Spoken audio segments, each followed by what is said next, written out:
Guys अभी recently affordable housing space में जितनी भी कंपनीज हैं उनके रिजल्ट्स Q1 FY27 के ऑलमोस्ट आ चुके हैं और इनकी जो एवरेज लोन बुक ग्रोथ है ना वो अराउंड 18 to 20% आ रही है। अगर आप एक नॉर्मल इन्वेस्टर की तरह सोचो तो आप यही बोलोगे कि ऑन एन एवरेज कंपनी जो है वो 18-20% पे ग्रो कर रही है और इंडिया के जीडीपी के हिसाब से ये कंपनीज काफ़ी अच्छा ही कर रही होंगी, तो इसका मतलब ये कंपनी जो है ना ये काफ़ी अच्छी इन्वेस्टमेंट है। लेकिन आज ना मैं आपको एक चीज़ बताना चाहता हूँ कि स्टॉक मार्केट जो है ना वो किसी भी कंपनी को किस एंगल के थ्रू देखती है और उसके बेसिस पर उनकी वैल्यूएशन डिसाइड की जाती है। तो चलो गाइस आज की वीडियो में ना हम अफोर्डेबल हाउसिंग स्पेस को बहुत ही डिटेल में अंडरस्टैंड करेंगे और साथ में ये भी देखेंगे कि स्टॉक मार्केट में जितने भी इन्वेस्टर्स हैं वो इस पॉइंट ऑफ टाइम पे इन कंपनी से डिसअपॉइंटेड क्यों हैं। तो चलो लेट्स गेट स्टार्टेड। अब सबसे पहले एक काम करते हैं, अफोर्डेबल हाउसिंग स्पेस का मतलब समझते हैं। देखो as the name suggest affordable housing loans दिए जाते हैं इस पर्टिकुलर सेगमेंट के अंदर और वो जितने भी लोन्स होते हैं ना वो अफोर्डेबल रेंज में होते हैं। दैट मीन्स इनकी जो एवरेज टिकट साइज जो होता है ना वो अराउंड 10 to 20 लाख के अराउंड रहता है। साथ में ना आपको एक चीज़ और समझनी पड़ेगी कि जितने भी इनके कस्टमर्स होते हैं ना वो EWS या फिर इकोनॉमिकली वीकर सेक्शन या फिर low income group that is LIG इन दोनों सेगमेंट्स को यूजुअली बिलोंग करते हैं, क्योंकि जितने भी लोग इस पर्टिकुलर सेगमेंट के थ्रू लोन लेते हैं ना वो ज़्यादातर इनफॉर्मल इकोनॉमी के अंदर वर्क करते हैं। अब इनफॉर्मल इकोनॉमी का मतलब क्या होता है, मतलब वो कैश बेस्ड ट्रांजैक्शंस कर रहे होते हैं ज़्यादातर और वो काफ़ी स्मॉल बिजनेसेस को रन कर रहे होते हैं। इसका मतलब ये कि जो भी ये कस्टमर्स हैं ना इनके पास बेसिकली क्या होता है ना, इनकी क्रेडिट वर्दीनेस इतनी अच्छी नहीं होती और ये लोग इतने टैक्सेस भी पे नहीं कर रहे होते, क्योंकि जैसे मैंने आपको बताया इनकी ज़्यादातर इनकम जो है ना वो कैश बेस्ड ही चल रही होती है। अब इस वजह से क्या होता है ना, बड़े बड़े बैंक्स जितने भी हैं वो इनको लोन्स नहीं देते, क्योंकि उनके जो लोन देने के जो क्राइटेरिया है ना वो काफ़ी ज़्यादा स्ट्रिंजेंट होते हैं।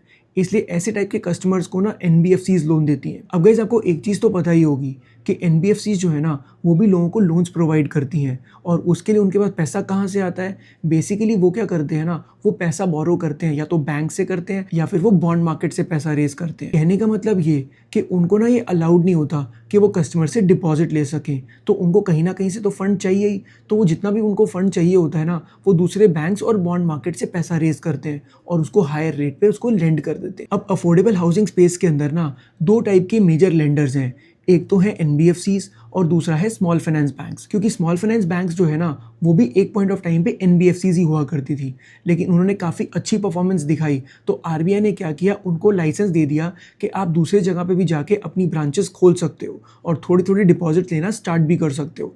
बट इनहेरेंटली उनकी जो ओवरऑल लोन बुक जो है ना वो बिल्कुल NBFC से मिलती जुलती ही होती है। तो one thing you need to understand कि अफोर्डेबल हाउसिंग स्पेस के अंदर ना NBFCs और स्मॉल फाइनेंस बैंक्स आपस में काफ़ी फियर्सली कम्पीट कर रहे होते हैं। अब गाइस आपको अफोर्डेबल हाउसिंग स्पेस का मतलब तो समझ आ गया।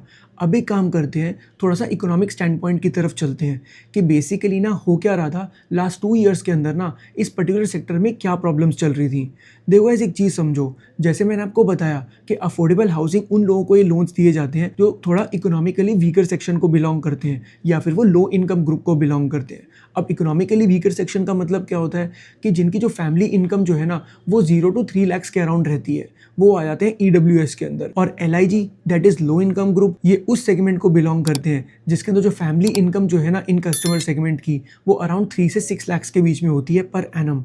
तो कहने का मतलब ये कि इन लोगों की जो इनकम्स है ना वो काफ़ी कम है, इसलिए इनके अंदर जो रिस्क होता है वो थोड़ा ज़्यादा ही रहता है। अब आपको एक और टाइप का सेगमेंट के बारे में समझना पड़ेगा, that is micro finance segment. अब इसका मतलब क्या होता है गाइस, माइक्रो का मतलब होता है स्मॉल और फाइनेंस का मतलब होता है किसी को लेंड करना। तो कहने का मतलब ये कि बहुत छोटे अमाउंट के जो लोन्स हैं जिन कस्टमर्स को दिए जाते हैं ना उनको बेसिकली बोला जाता है micro finance segment.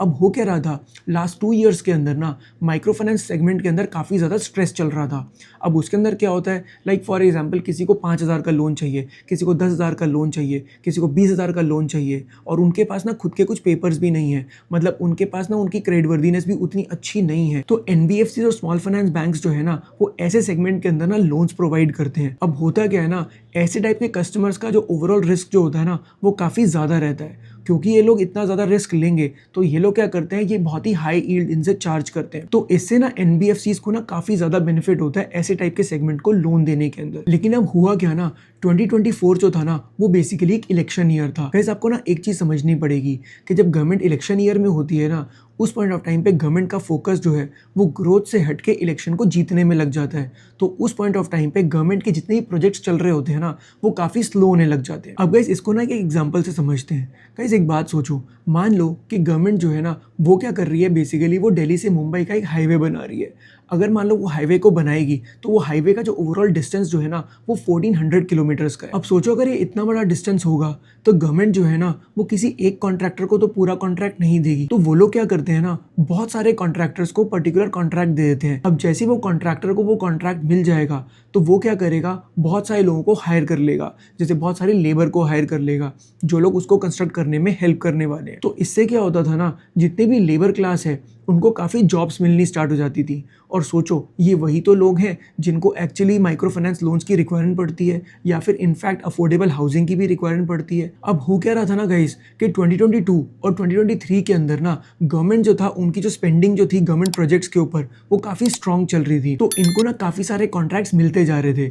Contract fast मिलेंगे तो लेबर को काम भी मिलता रहेगा, लेबर को काम मिलेगा तो इनको इनकम मिलती रहेगी, इनके पास इनकम आती रहेगी तो जितने भी इन्होंने लोन्स लिए हुए हैं ये उनको ईजिली पे ऑफ कर देंगे। तो इस तरीके से ओवरऑल बहुत अच्छी साइकिल चल रही थी और माइक्रो फाइनेंस जो था ना उस सेक्टर ने ना बहुत अच्छा परफॉर्म किया था 2022 और 2023 के अंदर। लेकिन 2024 में क्या हुआ ना, इन कॉन्ट्रैक्टर्स के पास जो गवर्नमेंट के कॉन्ट्रैक्ट्स आ रहे थे उसके अंदर काफ़ी स्लो डाउन आने लग गया। और आपको एक चीज़ तो पता ही होगी कि कॉन्ट्रैक्टर्स जो है ना ये लेबर्स को ना बेसिकली सैलरी पे नहीं रखते, ये इनको डेली वेजेस देते हैं कि जितने दिन आप काम करोगे उतने दिन के आपको पैसे मिलेंगे, अगर काम नहीं होगा तो आपको पैसे नहीं मिलेंगे। तो गाइस अब हुआ क्या ना, जितने भी ये लेबर क्लास लोग थे इन्होंने क्या किया हुआ था, बहुत सारे माइक्रो फाइनेंस लोन्स लिए हुए थे from different banks and NBFCs.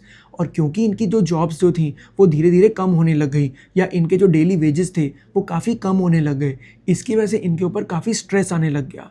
जैसे इनके ऊपर स्ट्रेस आना स्टार्ट हुआ, सबसे पहले वही चीज़ होगी ना, अगर आपके पास पैसे हैं ही नहीं तो आप करोगे क्या, आपने जितने भी लोन्स लिए हैं उनके ऊपर आप डिफ़ॉल्ट करना स्टार्ट कर दोगे। तो that is exactly what happened. तो इसकी वजह से क्या हुआ, माइक्रो फाइनेंस सेक्टर जो है ना उसके अंदर काफ़ी स्ट्रेस आने लग गया था। तो इन्होंने क्या किया, जितने भी लेबर क्लास लोग थे ना, इन्होंने अगर एक कंपनी से अगर मान लो इन्होंने लोन ले रखा था तो उसको पे ऑफ करने के लिए क्या किया, इन्होंने दूसरी कंपनी से लोन ले लिया या फिर तीसरी कंपनी से भी लोन ले लिया। ऐसे करते करते ऐसा हो गया था कि एक फैमिली के अंदर ना 3-3 4-4 लोगों ने अलग अलग लोन्स ले रखे हैं। तो इसकी वजह से क्या हुआ, पूरे हाउस होल्ड के ऊपर ना काफ़ी ज़्यादा स्ट्रेस आने लग गया था और ओवरऑल जो माइक्रो फाइनेंस सेक्टर जो है वो काफ़ी अंडर परफॉर्म कर रहा था। और दूसरी तरफ ना अफोर्डेबल हाउसिंग स्पेस जो है ना वो भी इन सेगमेंट को बहुत क्लोजली वॉच कर रहा था, क्योंकि उनके भी जो कस्टमर्स हैं वो यही लोग थे। बस डिफरेंस सिर्फ इतना था कि अफोर्डेबल हाउसिंग स्पेस के अंदर क्या होता है ना कि अगर आप मान लो होम लोन ले रहे हो तो आपको उसको कोलैटरल भी रखना पड़ता है। तो उसके अंदर क्या रहता है कि इनकेस अगर वो पे ऑफ नहीं कर पाएंगे तो अफोर्डेबल हाउसिंग कंपनीज के पास ना वो एसेट रहता है एज अ कोलैटरल कि जिसको वो सेल करके अपने पैसे जो है ना उनको रिकवर कर सकते हैं। अब जब तक माइक्रो फाइनेंस सेक्टर बहुत अच्छा परफॉर्म कर रहा था, दैट इज 2022 एंड 2023, तब तक हो क्या रहा था ना, अफोर्डेबल हाउसिंग स्पेस जो है ना वो भी बहुत अच्छा परफॉर्म कर रहा था।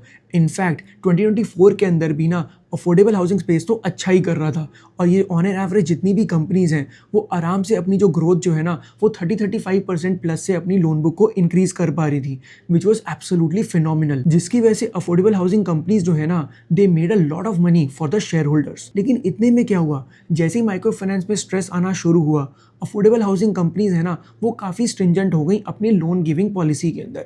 मतलब उन्होंने क्या सोचा कि यार ऐसे टाइप के लोगों को लोन्स मत दो, नहीं तो ये प्रॉब्लम जो है ना ये अफोर्डेबल हाउसिंग स्पेस के अंदर भी आने लग जाएगी।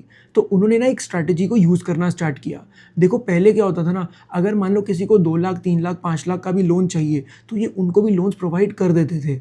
लेकिन उनको ये रियलाइज़ हुआ कि जो कस्टमर्स जो है ना जो अंडर 7 लाख के लोन ले रहे हैं ये वही वाले कस्टमर्स हैं जो माइक्रो फाइनेंस सेगमेंट के अंदर ना बहुत प्रॉब्लम क्रिएट कर सकते हैं। तो इन्होंने क्या किया, धीरे धीरे ऐसे टाइप के लोगों को लोन्स देने कम कर दिए। तो गाइस एक बात समझो, अगर आप एक रिस्की कस्टमर को लोन देते हो तो उससे बैंक और एनबीएफसी को बहुत फ़ायदा भी होता है, क्योंकि अगर वो अपनी ईएमआईज़ को प्रॉपरली पे कर दे तो इससे उनको अर्निंग्स बहुत ज़्यादा मिलती है, क्योंकि ये लोग क्या करते हैं ना उनसे इंटरेस्ट ज़्यादा चार्ज करते हैं। पर प्रॉब्लम कब आ जाती है कि अगर वो ईएमआई पे करना बंद कर दें और डिफ़ॉल्ट कर दें अपने लोन्स के ऊपर, तो उस पॉइंट ऑफ टाइम पे एनबीएफसीज़ के ऊपर काफ़ी प्रेशर आ जाता है। तो इन एनबीएफसीज ने क्या सोचा कि हम एक काम करेंगे, हम ऐसे टाइप के लोगों को ना लोन्स देना कम कर देते हैं और हम लोन्स जो देंगे वो इससे ऊपर वाली कैटेगरी को देंगे। अब सिंपल सी बात है, उनकी क्रेडिटवर्दीनेस अगर अच्छी होगी दैट मीन्स उनका रिस्क कम है, उनका रिस्क कम है तो उसके अंदर उनको यील्ड कम मिलेगी, और अगर यील्ड कम मिलेगी तो लॉजिकली सोचो, डोंट यू थिंक जो बैंक और एनबीएफसी है उनके जो एनआईएम्स जो है नेट इंटरेस्ट मार्जिन्स, मतलब इसको ये समझ लो ये इनके ग्रॉस मार्जिन्स होते हैं, उसके ऊपर इन पे इम्पैक्ट आना शुरू हो जाएगा। क्योंकि पहले वो ऐसे लोगों को लोन्स दे रहे थे जिसके अंदर इंटरेस्ट ज़्यादा मिलता था, लेकिन अब ऐसे लोगों को देंगे जिसके अंदर इंटरेस्ट अब कम मिलने लगा है, जिसकी वजह से इनके जो मार्जिन्स है ना उसके ऊपर काफ़ी प्रेशर आने लग गया था। और साथ में एक और चीज़ भी चल रही थी, क्योंकि उनको ये रियलाइज़ हो रहा था कि लोग लेने वाले तो बहुत हैं लोन, लेकिन हमें क्या करना है ना, हमें थोड़ा कॉशियस रहना पड़ेगा, थोड़ा कंजर्वेटिव लेना पड़ेगा टुवर्ड्स गिविंग द लोन। तो इससे क्या हुआ ना, इनकी जो लोन बुक ग्रोथ जो थी वो भी थोड़ी कम होने लग गई। मतलब इसको एक एग्जांपल से समझते हैं, मान लो जैसे इंडिया शेल्टर फाइनेंस जो है ना वो एक पॉइंट ऑफ टाइम पे 35-40% पे ग्रो कर रहा था, विच वॉज एब्सोल्युटली अमेजिंग। लेकिन धीरे धीरे क्या हुआ, जो मैनेजमेंट ये बोल रही थी कि हम 35% प्लस पे ग्रो करेंगे, उन्होंने ये बोलना शुरू कर दिया कि हम 30-35% पे ग्रो करेंगे। हम फिर धीरे धीरे क्या हुआ, उन्होंने बोला कि हम 30% पे ग्रो करेंगे। फिर उन्होंने धीरे धीरे अपनी गाइडेंस को और रिड्यूस कर दिया कि हम 25-30% पे ग्रो करेंगे।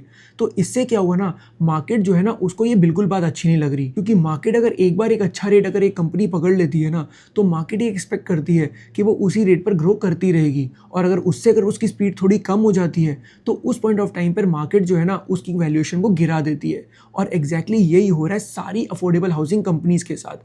अब देखा जाए, अगर आप स्टैंडअलोन बेसिस पर देखोगे तो इनकी जो ग्रोथ रेट है ना वो अराउंड 20-22% तक ऑन एवरेज आ रही है।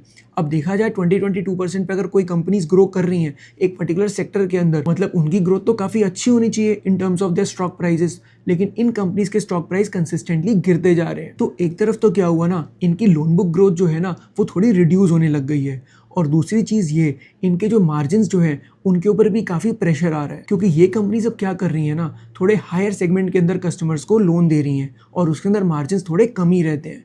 अब लॉजिकली एक बात सोचो, इस सेगमेंट के अंदर ना जितनी भी अफोर्डेबल हाउसिंग स्पेस की जो कंपनीज़ हैं और स्मॉल फाइनेंस बैंक्स हैं, ये सारे के सारे इसी कैटेगरी के लोगों को लोन देने लग गए। तो इससे क्या हुआ, इनके अंदर आपस में भी कंपटीशन काफ़ी बढ़ गया। अब लॉजिकली एक बात सोचो, अगर लोन देने वाले बहुत सारे लोग होंगे और लोन लेने वाले उतने नहीं, तो होगा क्या, धीरे धीरे क्या होगा ना, जितनी भी लेंडिंग कंपनीज़ हैं वो क्या करेंगी कि यार हम थोड़ा आपके लिए इंटरेस्ट रेट जो है ना वो थोड़े कम कर देते हैं, लेकिन लोन हमसे ले लो, क्योंकि उनको क्या है ना अपने लोन बुक ग्रोथ को इम्प्रूव करना है। और अगर वो ऐसा करेंगे तो डोंट यू थिंक उनके मार्जिन पे और प्रेशर आएगा, और यही रीज़न चल रहा है जिसकी वजह से ना इनके मार्जिन जो है वो काफ़ी हद तक स्ट्रगल कर रहे हैं। और अगर मार्जिन स्ट्रगल करेंगे, दैट इज़ एनआईएम स्ट्रगल करेंगे, तो होगा क्या, कंपनी जो है ना उसका आरओए भी स्ट्रगल करेगा, that is return on assets, और साथ में आरओई भी स्ट्रगल करेगा, that is return on equity. और अगर आरओई स्ट्रगल किया, इसका मतलब ये कि शेयर होल्डर्स जो है ना they will make lesser money, और अगर शेयर होल्डर्स कम रिटर्न जनरेट करेंगे तो इन्वेस्टर्स उतने इंटरेस्टेड नहीं होंगे इस पर्टिकुलर स्टॉक के अंदर। इसी रीज़न की वजह से ना जितने भी ये स्टॉक्स हैं इनके अंदर काफ़ी सेलिंग प्रेशर आ रहा है, जिसकी वजह से बहुत सारे इन्वेस्टर्स तो ये भी सोच रहे हैं कि ये स्टॉक काफ़ी ज़्यादा गिर गया है, और अगर इतना गिर गया है that means it has become a value investment. लेकिन ये ना एक सबसे बड़ी मिस्टेक भी हो सकती है गाइस। आपको एक चीज़ समझनी पड़ेगी कि वैल्यूएशन अगर किसी चीज़ की कम हो रही है तो इसका मतलब ये नहीं है कि वो सस्ता हो गया तो ये बहुत अच्छी इन्वेस्टमेंट बन गई है। वैसे आपको ये भी समझना पड़ेगा कि अगर एक स्टॉक प्राइस जो है ना अगर किसी कंपनी का अगर गिर रहा है तो उसका रीज़न क्या है। कहीं ऐसा तो नहीं कि कंपनी के बिजनेस डायनामिक्स ही बदल गए हैं, क्योंकि यही तो रीज़न होता है ना कि बहुत सारे इन्वेस्टर्स जो हैं वो अपने स्टॉक को सेल करेंगे, उसी की वजह से तो प्राइसेस गिरने स्टार्ट हो जाते हैं। लेकिन इंडिया के अंदर मेजॉरिटी इन्वेस्टर्स जो है ना वो ऐसे टाइम पे ही एंटर करते हैं जिस पॉइंट ऑफ टाइम पे प्रॉब्लम्स थोड़ी बढ़ रही होती हैं।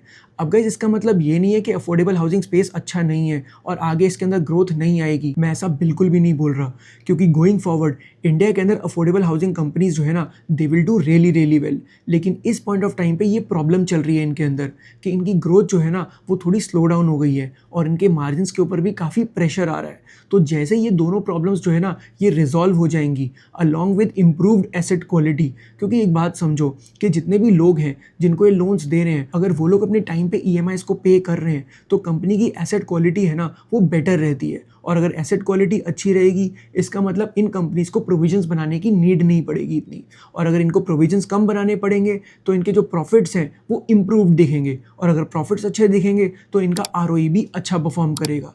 तो आपको ये चीज़ समझनी पड़ेगी कि ये ओवरऑल कंप्लीट साइकिल है। तो आपको क्या चीज़ ट्रैक करनी है, एक आपको लोन बुक ग्रोथ को ट्रैक करना है, दूसरा आपको ये चेक करना है उसके साथ साथ इसके मार्जिन्स दैट इज एनआईएम्स भी इंप्रूव करने चाहिए। तो गाइस जैसे ये सारे पैरामीटर्स जो है ना वो अपने आप इंप्रूव करने लग जाएं, उस पॉइंट ऑफ टाइम पे ये काफ़ी अच्छा अपॉर्चुनिटी होगा अफोर्डेबल हाउसिंग स्पेस के अंदर फिर से एंटर करने का। लेकिन मीनवाइल मैं आपको यही सजेस्ट करूंगा कि इन कंपनीज को ट्रैक करते रहो। बट आपको मैं एक चीज़ ही बता दूं कि माइक्रो फाइनेंस सेगमेंट जो है ना वो इम्प्रूव होने लग गया है, और वो इम्प्रूव होना एक बहुत पॉजिटिव साइन है ओवरऑल इस इंडस्ट्री के लिए। क्योंकि होगा क्या ना, माइक्रो फाइनेंस अगर अच्छा परफॉर्म करेगा तो धीरे धीरे क्या होगा, जितनी भी अफोर्डेबल हाउसिंग कंपनीज हैं उनको ये रियलाइज़ होगा कि इसका मतलब ये है कि इकोनॉमी के अंदर ना रिकवरी आ रही है, और जैसे ही उनको ये कॉन्फिडेंस आ जाएगा तो वो जो अंडर 7 लाख वाली कैटेगरी है उसके अंदर भी ये लोग लोन्स प्रोवाइड करना स्टार्ट कर देंगे। जैसे ही उसके अंदर ये वापस री एंटर करेंगे ना, इनके मार्जिन्स फिर से इंप्रूव करने लग जाएंगे, और इनकी जो लोन बुक है ना वो भी फास्ट ग्रो करने लग जाएगी। जैसे ये सारे पैरामीटर्स फिर से अपवर्ड्स दिखने लग जाएंगे, उस पॉइंट ऑफ टाइम पे ये कंपनीज फिर से परफॉर्म करना स्टार्ट कर देंगी।